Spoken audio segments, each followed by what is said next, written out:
Hey guys, what's going on? Moth Marauder here, and for today's figure review video, we're going to be taking a look at the Studio Series Deluxe Class G1 Jazz figure from the G1 Transformers movie.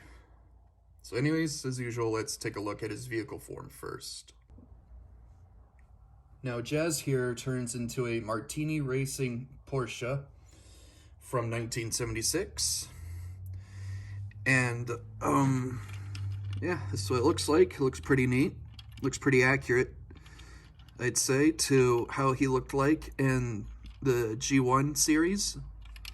Or at least the G1 movie or whatever. But yeah, looks pretty neat.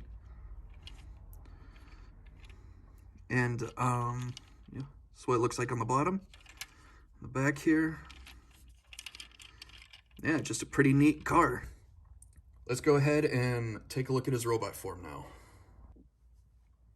Alright, here he is in robot form, so let's go ahead and start off with detail and sculpture and all that shit. Now, when it comes to sculpture and detail, this is pretty good. You have all these markings on, like, the chest there, the feet area. The wheels are nicely done. Looks really neat. The face is nicely sculpted. The visor looks pretty neat. Here's the back here, with like the stripes and shit. I'm not sure if you can see it, but the windows, like Siege Optimus, have some detail on them, which looks pretty neat. Here's the back of the feet, or the legs or whatever. Let's see. The hands are pretty good, and the wrists and all that. Now, before I get on to paint job, let me show you the accessory he came with. Here it is. It's his little blaster gun.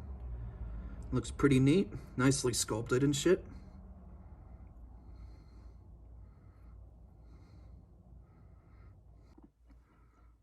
Here's what Jazz looks like when he has his blaster equipped.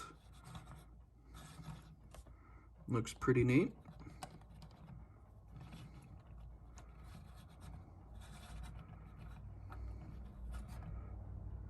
Kind of reminds me of RoboCop a little bit, the way he's holding the blaster and the whole visor here and stuff. Now, when it comes to paint job, this is pretty accurate to how he was portrayed in the G1 series. He's white all over the body, with some black and silver here and there. The red and blue on him looks nice.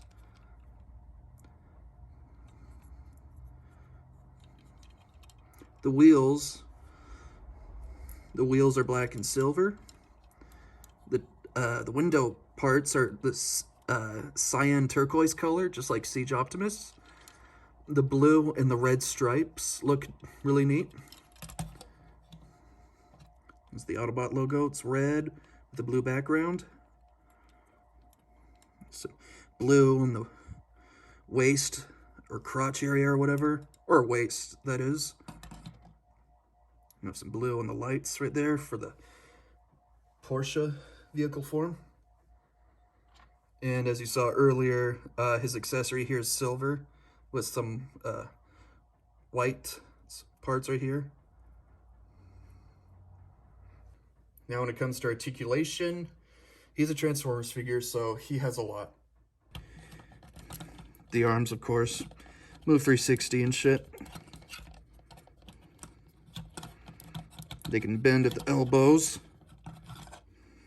so you can make him look like he's cheering for his, I don't know, cheering for Optimus or whatever, as he's fighting Megatron or some shit. The hands fold in and out like that in order to turn him into his car form. Like that. Head moves. Like that, 360. Can move up and down like that. Along with this thing, obviously, he tucks in his head into his chest or whatever in order to turn to his car form. Let's see. Legs move. They don't go 360 because the chest and the back here get in the way.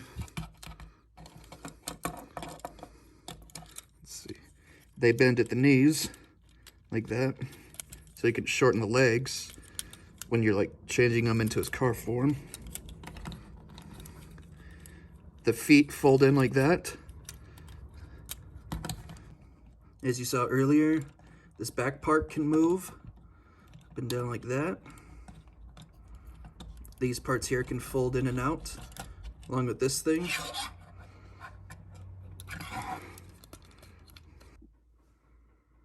Let's go ahead and do some quick sizing, or size comparisons or whatever, before we move on to rarity. Let's compare him with Siege Optimus, that I reviewed in the previous video.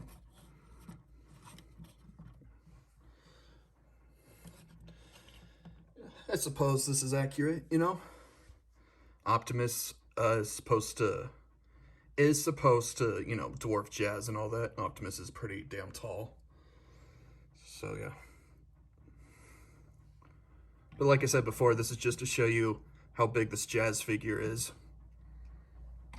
And just for fun, let's compare him to his live-action counterpart from the Michael Bay films. Or film, or whatever. As you can see, there's obviously some differences between the two. Aside from, like, you know, different car versions and all that. He's a Porsche, he's a Pontiac Solstice. And now when it comes to rarity, I think this guy should be pretty common to find. He is part of the G1 toy line of Studio Series figures, so he should be pretty common to find. Like I've said before in my other videos, if you can't find this figure at your local stores or whatever, then I recommend getting him on Amazon. He should be pretty common to find on Amazon. If not, then I don't know what to tell you. But yeah, that's pretty much it for this review. Overall, this is a really nice figure of Jazz. So yeah, Jazz is awesome, you know. He's my second favorite Autobot, first being Optimus, of course. But yeah, I'm a huge fan of Jazz. He's so fucking badass. So yeah. And that's pretty much it. Detail and paint job is really well done. His accessory here is really nicely done too. Like, he has a nice accessory he came with here, this blaster thing.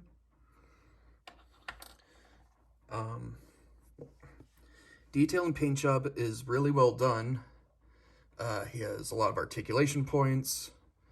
And for rarity, he should be fairly common. So in the end, I'd have to give Jazz here a 5 out of 5. I see no real flaws with this figure.